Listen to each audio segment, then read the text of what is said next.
facts video for you. This is something that I really like doing. I like doing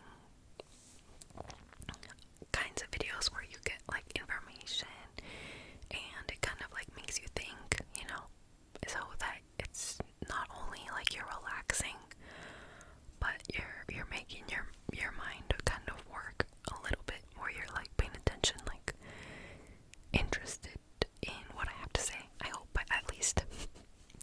And what I will be talking about today, I find very, very interesting.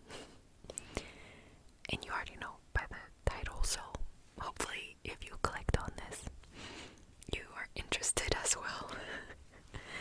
So, as many of you guys know, I am a bio major. I am in university right now. And I recently took a course on evolution, biology evolution, the last semester. So I feel like I have some fresh knowledge about evolution on my mind, And there was only like one part in the course where we actually talked about human evolution, so it wasn't as thorough as like an actual course of human evolution would be. Like, it was more of evolution of like life in general on Earth. So I wanted to dive into the topic of human evolution, because that's a big topic. There's a lot to that, a lot of science and history, and a lot that maybe not the average person knows about. We kind of only know the basics about it,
chewing